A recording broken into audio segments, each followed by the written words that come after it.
अस्सलाम वालेकुम नाज़रीन, आप देख रहे हैं आपका अपना चैनल नूर वज़ाई। सबसे पहले तो आपने क्या करना है कि कोशिश किया करें हर नमाज के बाद एक तस्बीह ला इलाहा इल्लल्लाह ये ज़रूर पढ़ा करें नाज़रीन कराम हर नमाज के बाद। इसमें बिल्कुल टाइम नहीं लगता है, लेकिन अगर आप हर नमाज के बाद अपनी रूटीन में इसको शामिल कर लेंगे तो आपको वो मिलेगा जिस चीज़ की आपको चाहत है। जो ज़्यादा पढ़ना चाहता है वो ज़्यादा भी पढ़ सकता है, 2 तस्बीहात भी कर सकता है। इससे ज़्यादा पढ़ना चाहता है तो इससे ज़्यादा भी पढ़िए, 333 मरतबा भी पढ़िए, 111 मरतबा भी पढ़ सकते हैं या 313 मरतबा भी पढ़ सकते हैं। पढ़नी आपने ज़रूर है। ये कोशिश ज़रूर करनी है कि हर नमाज के बाद एक तस्बीह ला इलाहा इल्लल्लाह की ज़रूर पढ़नी है। अव्वल आखिर 11 मरतबा दुरूद पाक पढ़ना है।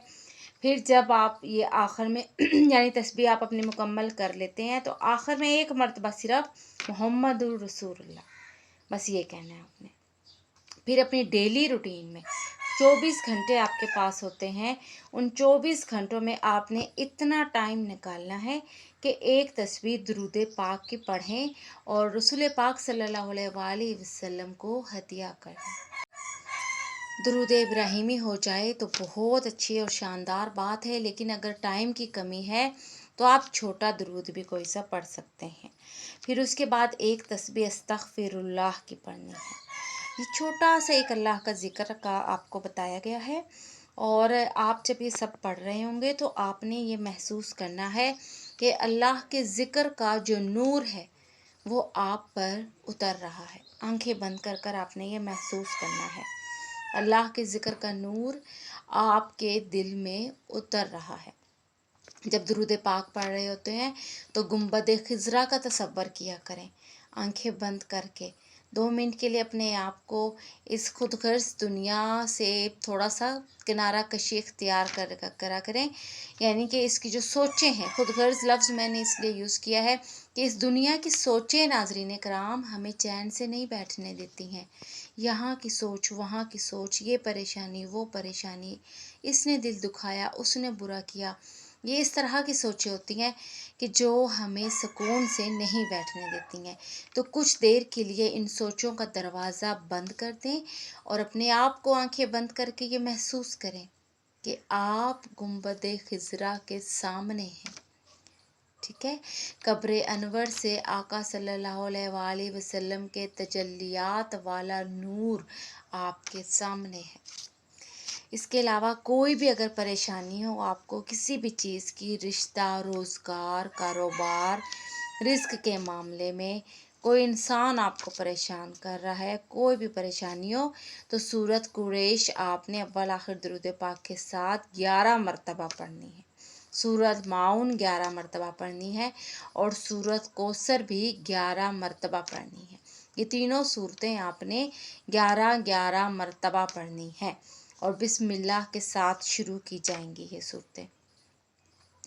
और फिर आपने एक तस्बीह या बासितु या वहाबु, ठीक है, या वासियु, या आपने एक तस्बीह पढ़नी है। ये रिस्क से परेशान बंदों के लिए ख़ास तौर पर इसके बहुत फ़ज़ाइल बयान किए जाते आ रहे हैं हमारे बुज़ुर्गों से, औलिया कराम से। और फिर आपने 2 रकात नमाज नफ़ल अदा करने हैं मग़रिब के बाद सलातुल हाजत की नियत से। पहली रकत में आपने सूरत काफ़िरून पढ़नी है और दूसरी रकत में आपने सूरत इखलास पढ़नी है। ये बहुत छोटे छोटे आपको अमल बताए जा रहे हैं जो कि बहुत ज़्यादा टाइम नहीं मांगते हैं, लेकिन इनके असरात और इनकी बरक़ात इस कदर ज़्यादा हैं कि आप ख़ुद इंशाअल्लाह अज़ीज़ अपनी ज़िंदगी में महसूस करेंगे। तो चाहें तो ये 3 सूरतें जो आपको बताई हैं ये आप पाँचों नमाज़ों के बाद पढ़ा करें। अगर नहीं इतना टाइम मिलता है तो कम से कम एक नमाज के बाद ज़रूर पढ़ा करें। इसको अपनी रूटीन में आप शामिल कर लीजिए, ठीक है। और सूरत फ़ातिहा, जिसको मैं अक्सर अपनी वीडियोस में हम बयान करते चाहते हैं कि अगर कोई बीमारी हो, कुछ समझ ना आ रहा हो, दवाइयों से भी कम ना हो रही हो तो 11 मरतबा सूरत फ़ातिहा पढ़ें, पानी पर दम करें, 11 बार सूरत इखलास पढ़ें और ये उसको पिला दें मरीज़ को, ठीक है। اور پھر اس کے بعد آپ نے سخت بخار کے لیے سورۃ انبیاء کی آیت نمبر 69 ہے، سخت ترین بھی اگر بخار ہے تو پانی پر دم کر کر یہ آپ اسے پلا دیں، انشاءاللہ العزیز فرق محسوس کریں گے اور اچھا محسوس کریں گے۔